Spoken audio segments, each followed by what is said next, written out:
Welcome back to Tales Arcane and to another episode of Heroes of the Highlands, Fate of the Fallen. This is now episode 4 of this campaign, and things are starting to get a little bit intense. Time is ticking, and we have an angel on the loose promising to wipe out a lot of people. Just a quick shout out, as always, to our incredible artist, Jessica Bowen, who did the character art that you see on screen right now, and to Nerdiest Maximus Studios, from whom we procure all of the music that you hear throughout the show. We'll do a quick recap of the story so far, and then we'll get into tonight's session. What is your mission? To kill Ranach first. He's dead. And to end his bloodline forever. Who locked you in here? Those who worship demons. The sun will set 3 times, and then my work will begin.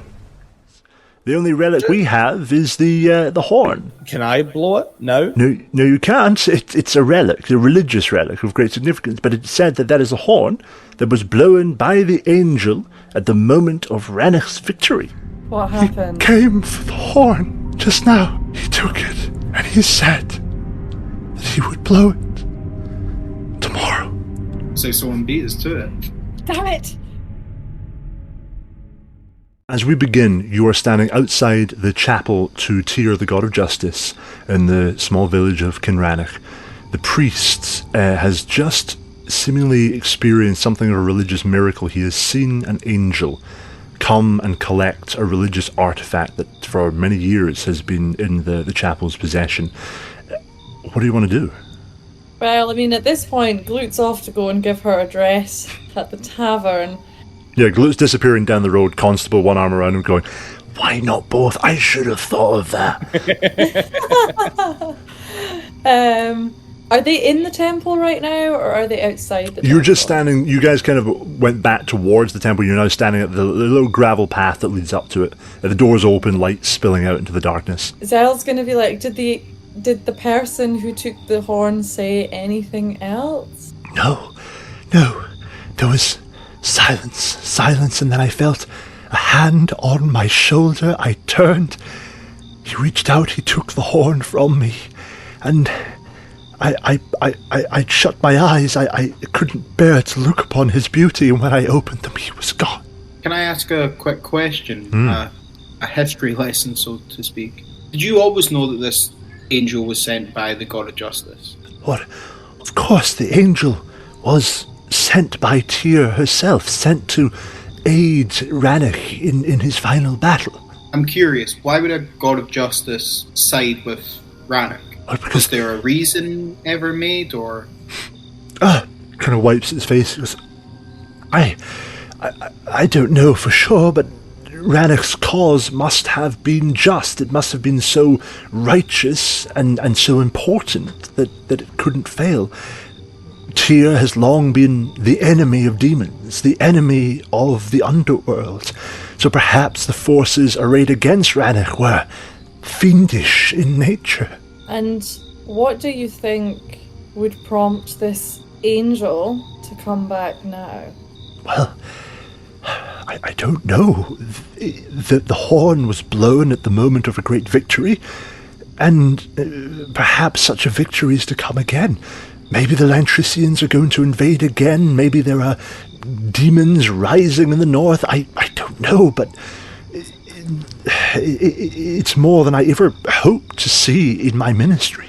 Zell's just going to be like, okay, and then head in the direction of the tavern, because even though they've got a time crunch, she also really wants to know what Glute is about to say to everyone.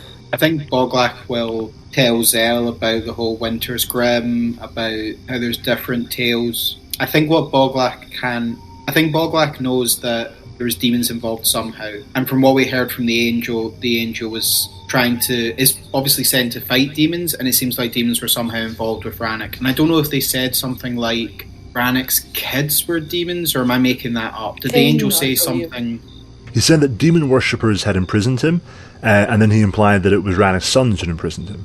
As they're walking back to the tavern, was there not a whole thing back in Valach, way back at the beginning, where there was kind of a theory that there was kind of dark stuff used with the... I'd say since we're looking back to a session that isn't what isn't out there. Give me a history check to see how much you can remember of that conversation. This was, for context, our missing episode where the audio didn't work, so it's like the prequel to the first season. On a 19, you remember that you met an old man in the town of Valak who told you, while you were investigating a ruin, that no one really knows how the High King Kilferson defeated the Lantricians. There was a great war and the Lantrician army was defeated at a particularly key battle, but it's not really known how that happened. Much smaller army defeated a much larger army. And that there are people who say that he had help perhaps from the gods or from sort of other sources, maybe other allies. But and you also just during that occasion you found a slab, an old tablet depicting, but she still has the sketch of in her bag. So as they're approaching the tavern, then Zelle's going to turn to Boglach and kind of bring up this conversation and just be like, I remember back before we were at Valak or Loch Ilvin, I can't remember which place, I spoke to like that man, and remember I drew this, and she's going to pull out her sketchbook, and there's the sketch of the statue from very recently that she did before, and then there's the one from the slab. You know, there was this whole theory that the Kilfersons, that, you know, there was something going on. Like, it was a much smaller army. The Lantricians were huge. Maybe they did call upon demons to help turn the tide. I mean, it would make sense, right? If you have Rannoch fighting Lantricians, if they are using demons as a way to even the odds through demon worshipping, you would then have Tyrn send down an angel against Rannoch. Exactly. The amazing thing is, the angel got caught. The angel got trapped. However, by Rannoch or Rannoch's sons, that's what happened. Now, in a way then, if that's the true story, the angel kind of has a duty that seems to be a good one. It's just why should the offspring, not even children, but the bloodline, pay the price for this that happened so long ago?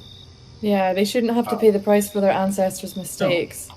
To be honest, if that's the history, and we've discovered it, then that's pretty incredible. We shouldn't spread that around. No, nobody would believe us anyway, unfortunately. Yeah, I feel like it's good to spread good history. If it did spread around as well, we could put a target on our backs, because people would not want that being... Like, there will be people out there who will know it's true, and they will not want it being common knowledge. I guess that's true. And you know what? Sometimes little conniving, scheming people in towns anyway will spread made-up stories. And that's how history turns out. Town has been nothing but good to you guys. I hate Tam! Like, the priest... Tam. The thing that annoys me about Tam, I'll be honest. Nobody brought up Tam, Boglach. I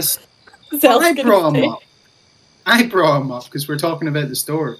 The thing that annoys me about Tam is that if you're so easy to rewrite history, you spread false information that people can use. There's people that still use that story against Lantricians who just want to move up here and experience this place or join or work with us. And I feel like what Tam does is that he gets rid of all the history that he feels like won't make a good story or will paint us in a bad light. And then he'll make up a story that makes the Lantricians look as if, I don't know, it's just these stories have a bigger effect. And it causes people to move apart rather than come together. That's why I hate Tam. I don't hate him. That slipped out.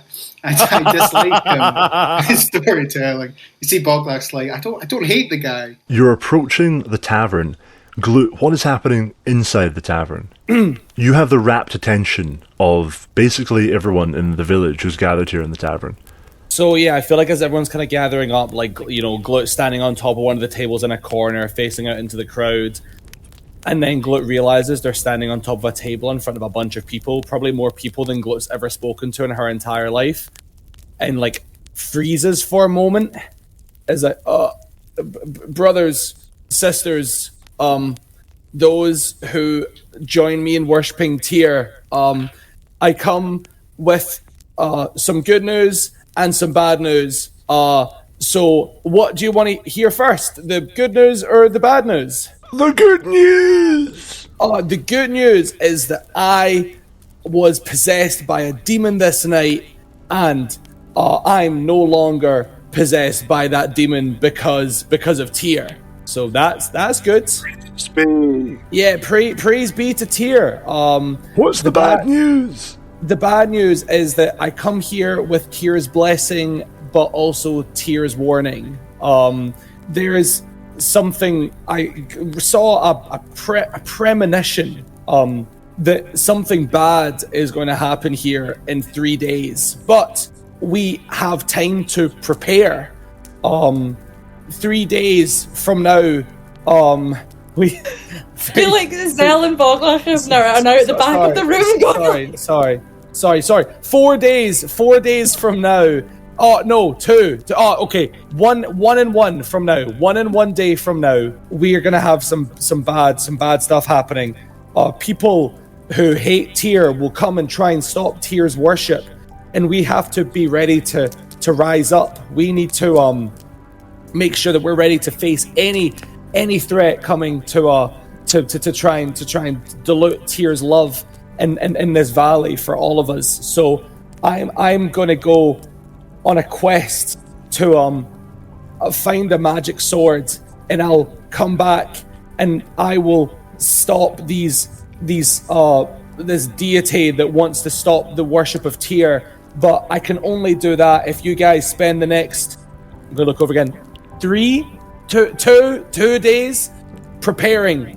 Sharpen your pitchforks. If you have any magic swords that have been undisplayed up until now, please find your magic swords and be ready to storm the Erlen Fall cave. Not here. Get ready to storm here. And we will show the people that Tyr's light will shine even in the darkest of abysses. Am I right, my brothers and sisters? And then Zell's going to so enthusiastically go, yeah! Can you give me, I'd say, a performance check with advantage as a result of Zell leading the enthusiasm? Performance with advantage. Is it nat 20? Nat 20. Yeah! Throughout the course of that speech, there were moments when you were losing people. A lot of the days changing back and forward, and the numerical symbolism that was going on. Old Toby looked like he had a headache.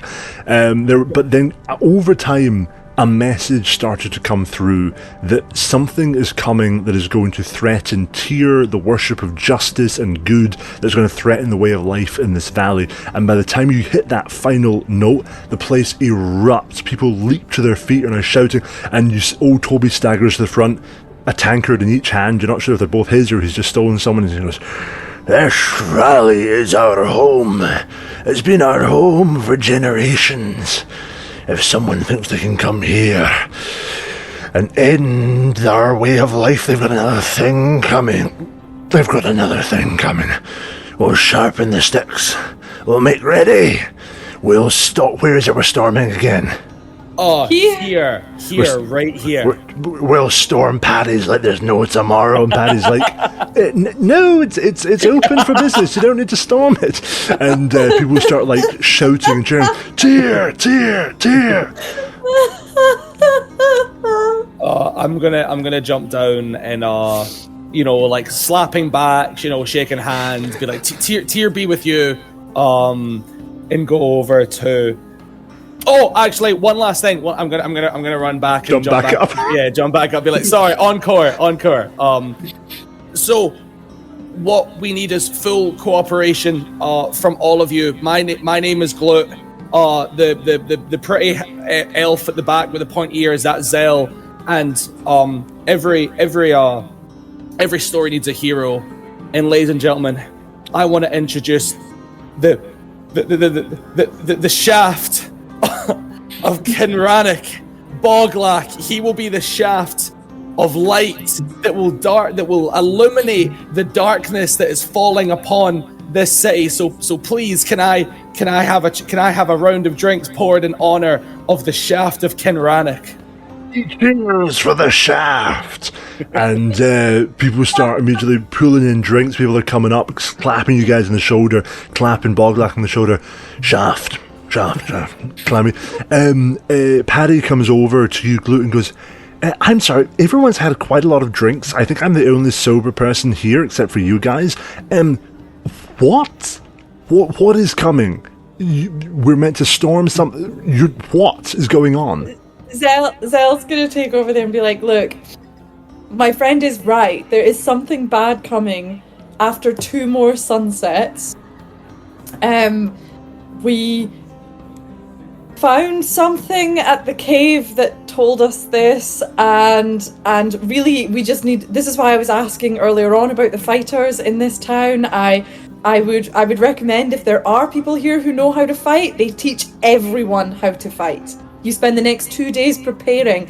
If you have old weapons, find them.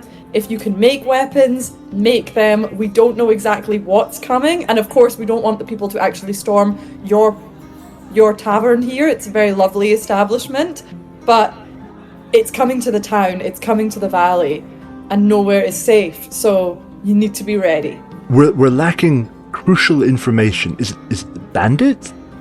No, worse than the bandits, worse than anything we could imagine. I really can't say more because we don't know. It's a tear-hating demon. The demon that possessed me, Glute, the one that was possessed. You might remember me. I was the one on that table giving the speech not long ago. A minute ago, yes. And this person, this tear-hating demon, may come in what looks like an angel, but they are not. It's a deceiving form to try and lull the lovers of Tyr into a false sense of security by using a symbol much beloved of my goddess. They've already come. Ask the brother at the temple. Zell doesn't know his name. They've already come and taken the horn. The old horn? And he looks very confused, and he looks over to the constable to try and get some guidance. He goes, "Sir, what?" And the constable turns around and goes, "It's time. It's time for us to rise up and prove our strength before Tyr. Glute has been possessed by a demon, but through that demon..." And Paddy goes, "Maybe I should be drunk," and wanders off towards the counter and starts pouring himself a really large glass of whiskey. I love that the constable is like Glute's biggest fan now. At this point, you've roused up the town. You've spoken to a lot of drunk people, and you've convinced them that something terrible is coming, probably a demon that hates Tyr, and that they need to be ready for it. Very conflicting ideas going on in the town about what is actually about to happen, but you've kind of conveyed this message. Is there anything else you want to do tonight while you're here? I think that the constable and Glute became such best friends, like they would have a sleepover tonight. And because they're both so buzzing, I feel like as I'm leaving Paddy's, I scream for Tyr and kick the door off its hinges as I'm leaving. You absolutely do. You walk out, kick the door, the beautiful new door off its hinges, wood and bolts splintering out into the mud. You just hear this cheer from everyone else.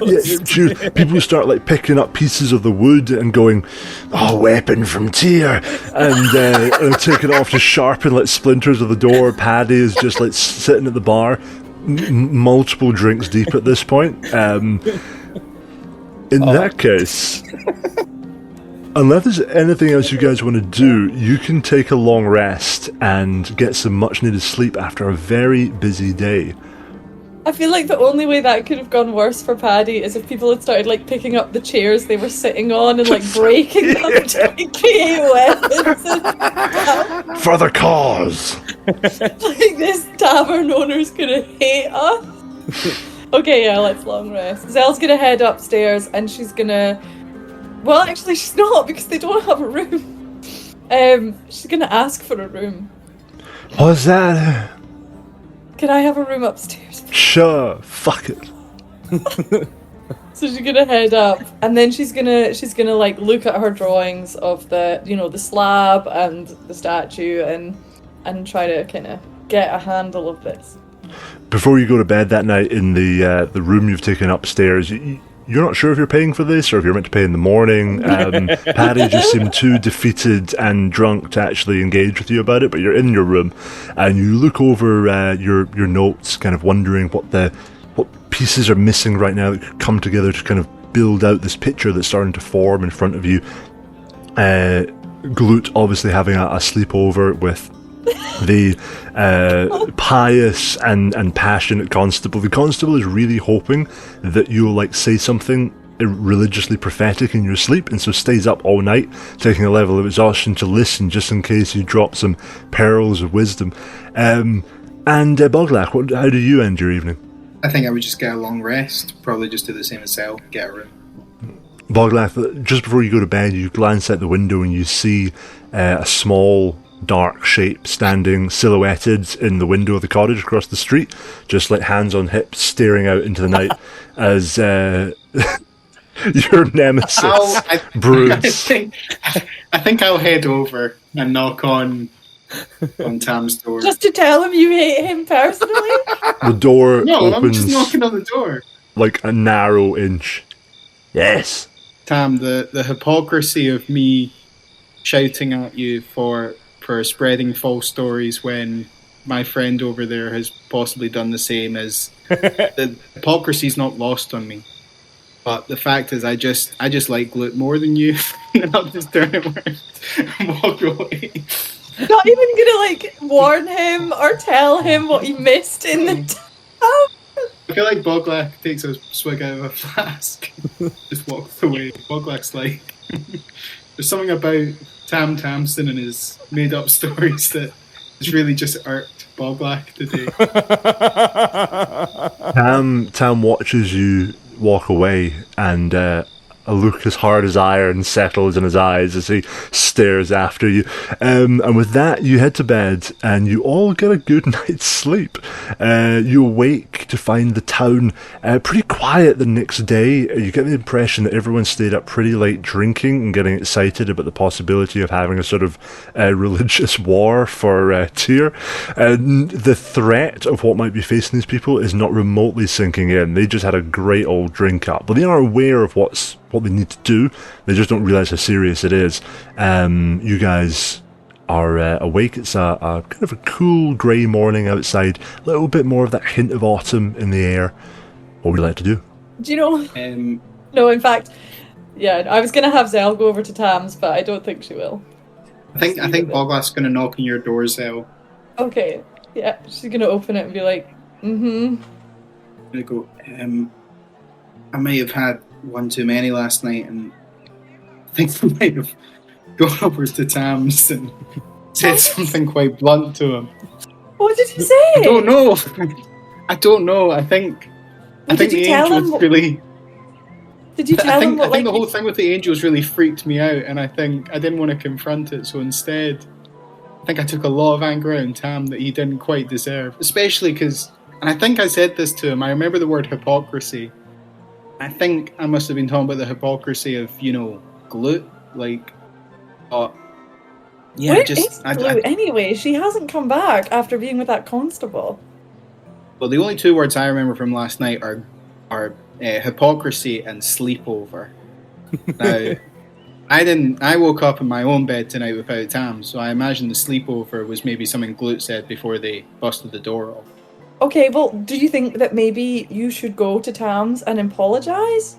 I think, Are you... My wife used to say, a drunk heart speaks the truth. But you feel bad about it? I feel awful about it. I don't... Tam's the storyteller in this town, and he was alone in his house for some reason when the rest of the town was at the tavern. I'm getting a horrible feeling he's not particularly liked here. But he is the storyteller, and he's the only person who doesn't know the story. I think we should go and tell him. Do you want me to just go, I can apologise on your behalf? No, I should apologise. Well, we can do on the way out of town. We don't need to stick around afterwards. What about a letter? A letter's always nice. No, you made this. Apology. A signature Boglach letter.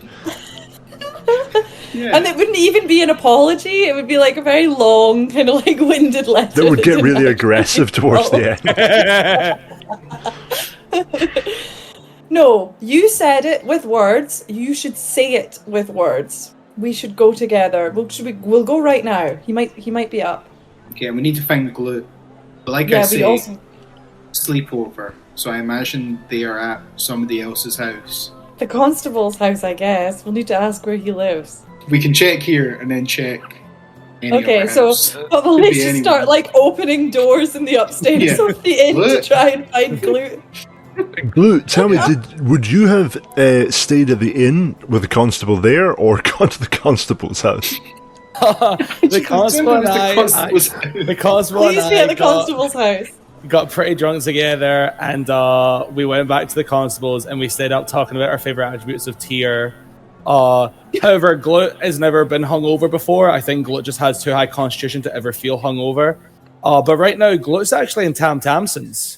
Glute went out for a run in the morning in Tam, still up from the night before, really drunk, went, "So you're the new storyteller," and dragged Glute into his house and asked Glute to tell him a story if Glute's such a good storyteller. So Glute is currently sitting in Tam Tamson's living room, trying to make up a story to impress Tam Tamson, and doesn't understand why there's so much outward hostility towards her.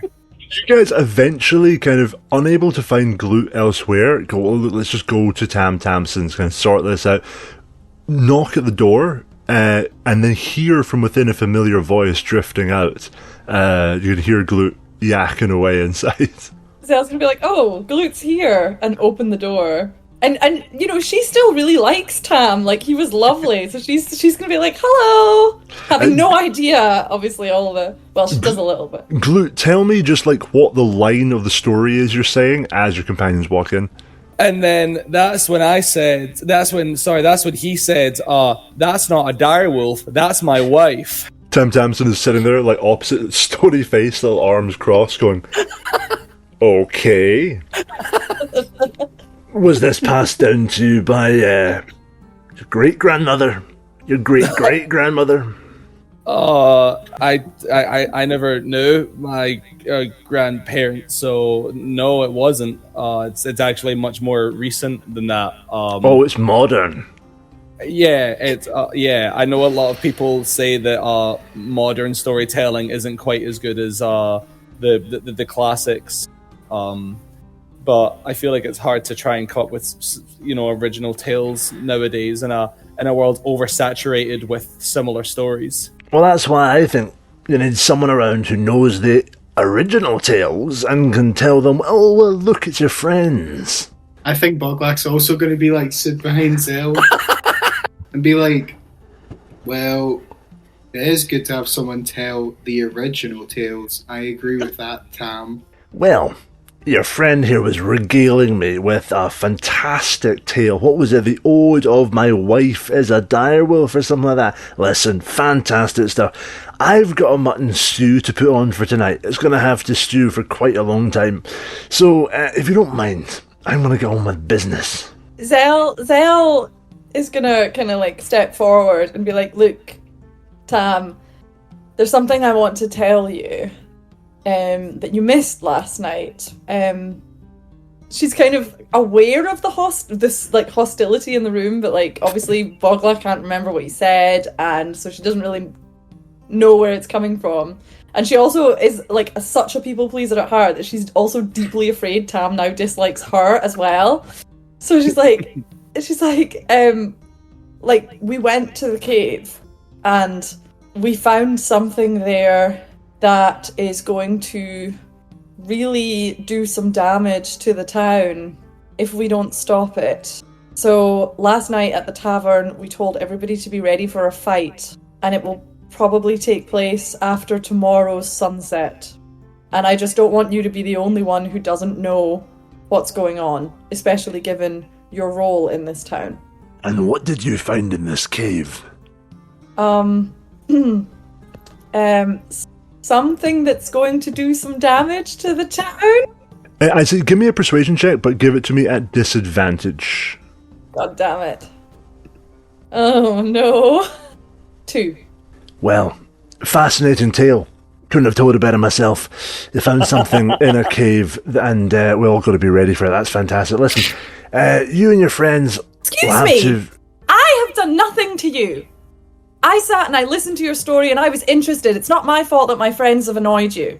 Well, it's not my fault that I have a mutton and you missed a really great story pot. last night because someone, the same thing that we found in that cave, came and stole the horn out of the temple. That's fantastic. I'm riveted by this. I mean, I should just give up the whole storytelling thing and let you guys do it. You seem so much better at it than me. Now get out of my house. It's not a competition, and we're not telling a story. We're telling facts. Oh, but Tam wouldn't know anything about that, would he? He's telling facts.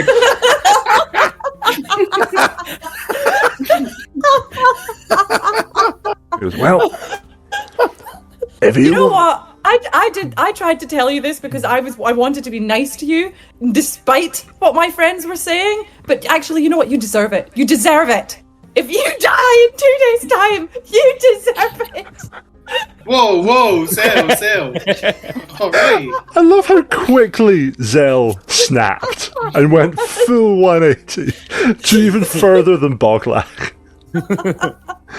She's gonna storm out, slam the door. I think I'm gonna say to Tam, I came here to apologise. I think you see that the gravity of the situation's got to all of us. I mean, what's the old saying? Show, don't tell. Look at the threat we're showing through how we're all reacting to this. Do you know what I think? I think you went up to that cave and you found absolutely nothing. Or you didn't even get far into the cave enough to find anything. And you've come down with this absolutely nonsensical story about an unnamed threat that's coming for some reason at a specific date that you have in mind, and it's also stolen the horn for some reason. I personally think this is a load of nonsense, and you're just trying to stir up trouble in the town for your own ends while you're looking for your real prize, the sword.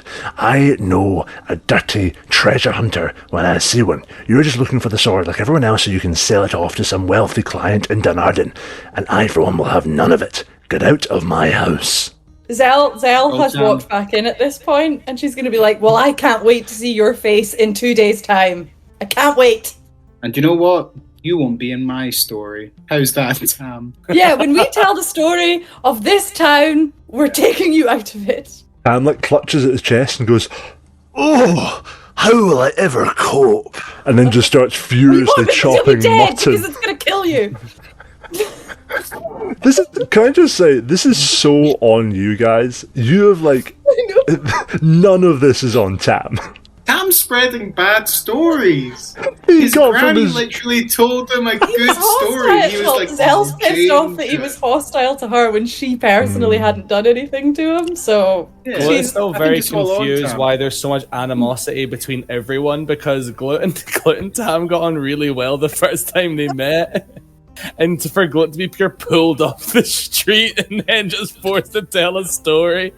A very unimpressed storyteller. At this point, you get the sense we need to go to the castle. We don't have time to waste here. For the rest of the town that we want to save, apart from this one guy. Zell, we're still in the I'm just saying, if the angel says we have to make a sacrifice, I know who I'm going to pick. You see, Boglach's like, is this what anger gets you? Yeah, Zell's not lost her temper in front of you guys. Right, could we go to the castle though, seriously? Yeah, we need to go, Tam, to deal with this threat. And Tam, I hope... Well, you just sit here and do nothing! No, Zell, please, I'm trying to apologise now. Tam. Your apology! Don't apologise! You were... No, Zell, you were teaching me a valuable lesson about owning up to my mistakes. Forget it! He's not worth face, it! you seem to... He's not worth it! So sometimes you just have to leave things to letters. Tam has realised at this point that he's asked you to leave the house multiple times, and you just won't. So he's now just ignoring you and going around going, 2 pinches of salt, a little bit of black pepper, just as he works on his stew. Tam, what's in that stew? Oh no! Ignores you. We should go. No. Tam, what's in the stew? No. What's the main? Actually, Zell's on Glute's side here. Mutton. Sheep. Actually, you know what? Let me in here, and I'm just gonna use my hips and brush. You know what goes great? In mutton? I'm gonna grab the pot. Is there a window nearby? Yeah, there's the kitchen window. I'm chucking the pot out the window. You grab this pot. The window isn't open, so you're just chucking it through the glass. Yeah. Glass shatters as the early portion of this stew, the kind of the raw meat and the seasoning in this pot, just crashes out through the glass. Tam is just standing there stunned. Love the idea that if Tam goes to the constable about this, the constable's like in love with Glute. Jones was just like, as Tyr willed it, the stew is gone. I'm just going to look Tam straight in the eyes and say, eat more vegetables. And then walk out of his house. Boglach's going to say to Tam, this has gone too far, at least let me pay for the window, and then realise that they have an empty purse at the moment. And then it's going to come across like they were trying to be mean and just be like, it's lost, and walk out. Oh my god. Right, so guys, let's go to the castle. We need to go to the castle now. We've wasted enough time with that nobody.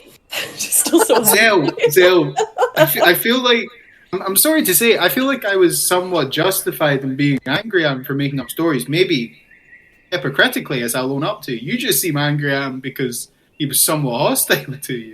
Exactly. I hadn't done anything to him. Yeah, but you wished death upon him. You literally looked him in the eye. You said, when this angel shows up, I hope if there's a sacrifice, we can offer you up for hostility. I may have gone a little too far, but I hate rudeness. I think I got that. Like, After a surprisingly long amount of time in the town,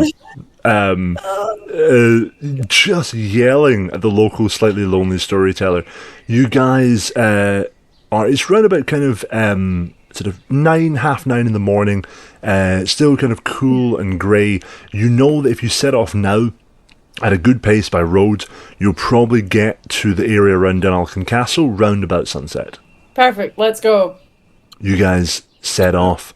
Town's still pretty quiet as you head out, but as you leave, you see standing by the gate the constable breathing in clean air. He turns around, sees you all, and goes, a fine day to be among the Tyr's chosen.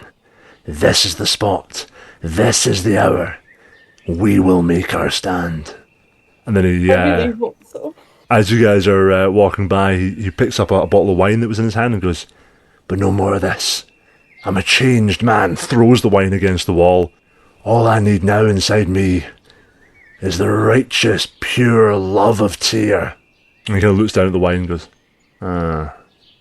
Anyway, see you 2 sunsets from now. We'll be ready. Great. And I really mean get the whole town ready. But, like, no, never mind. She was going to say something about Pam, but she decides to leave it. We'll have 30 folk ready for you when you get back. No.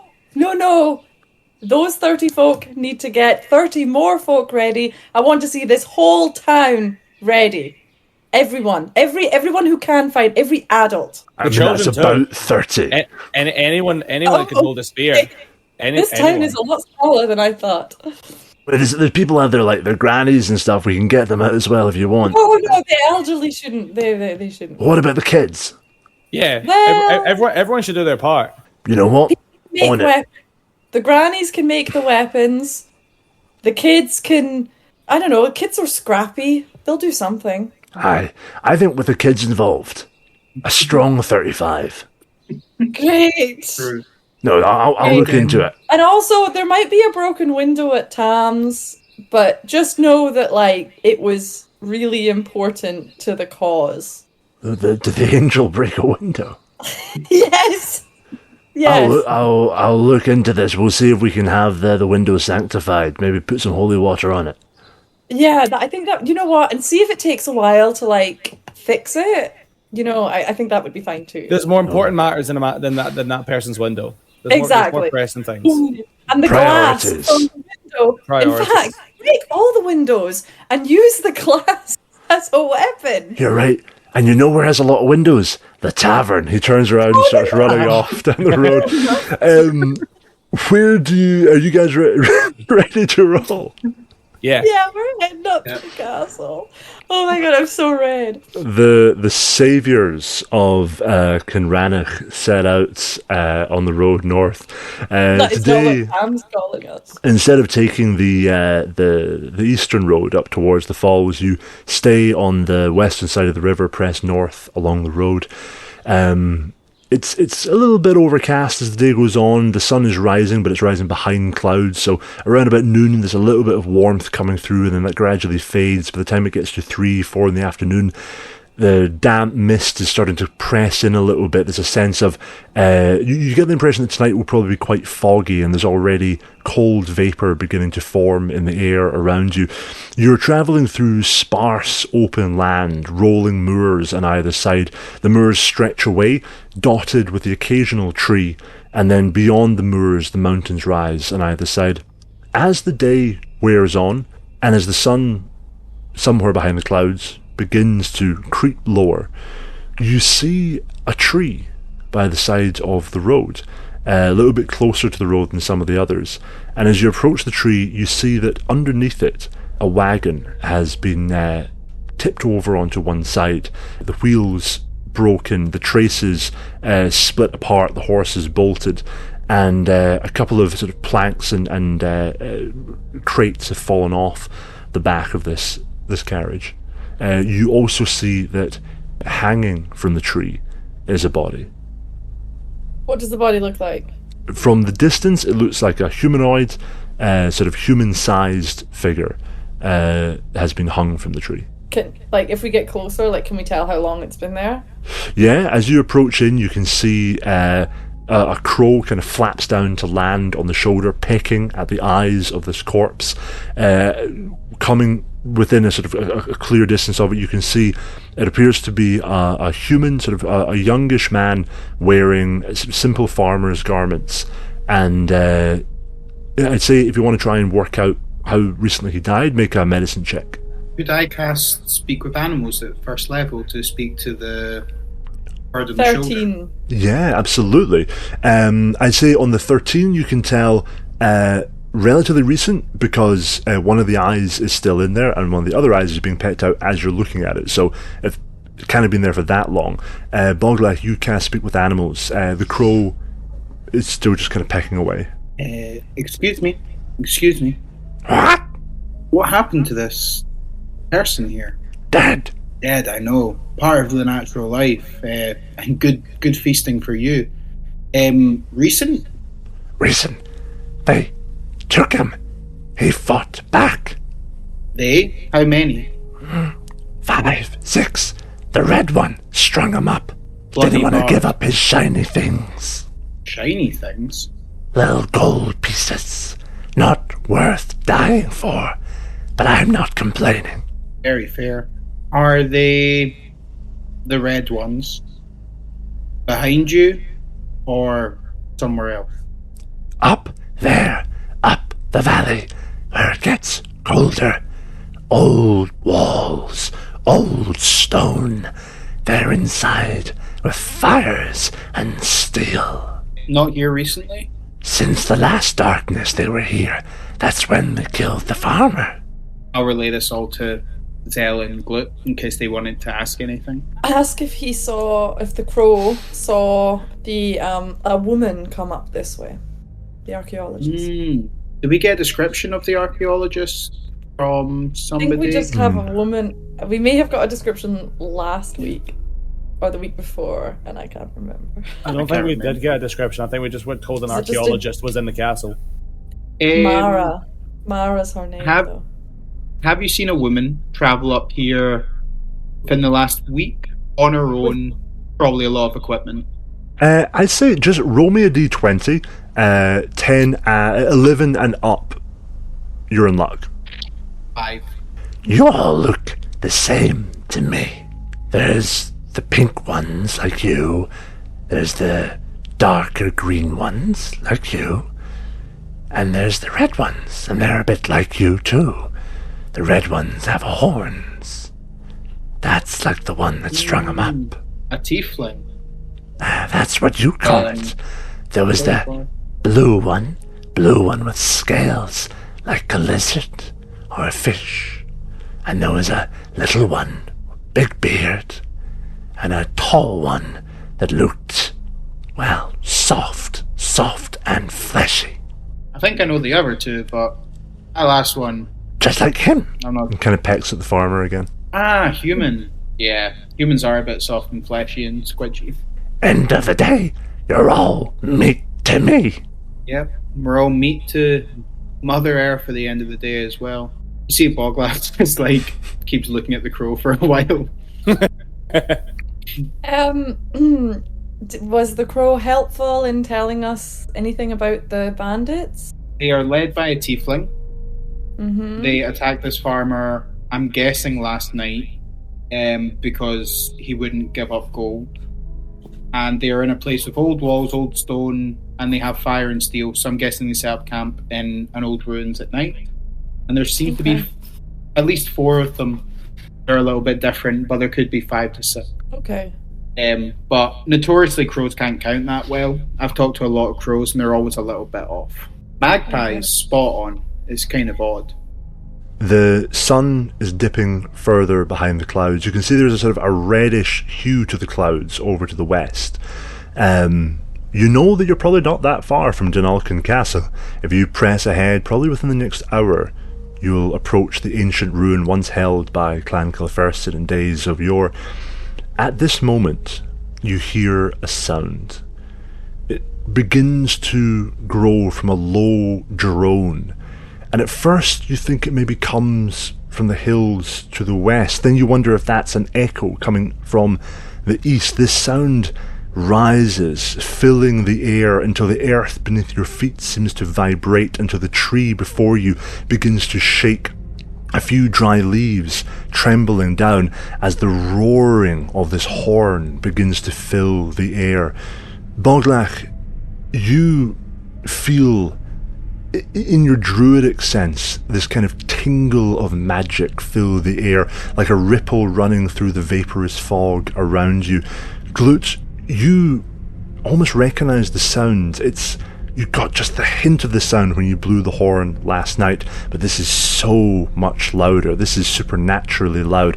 It booms, a single long blast, rolling like thunder down the glen, and then it begins to fade.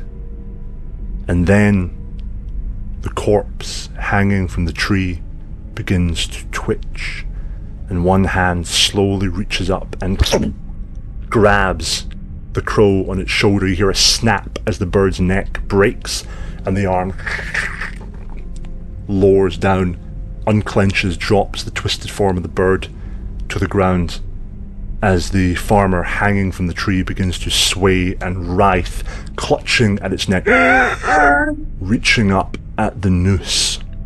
And I think this might be a good place to end tonight's session, with Dunalkin Castle not far away, and with the power of the horn revealed. We'll end tonight's session there. Find out next week what is going to happen at Dunalkin Castle as the sun sets for the second time. Time is running out, and our companions have a lot to do. As always, thank you to Nerdius Maximus for the wonderful music we have throughout this show. Thank you to Jessica Bowen, art.of.job, for doing the art.of.job, for doing the incredible artwork that you see on screen. Thank you so much for watching, and we will see you next week.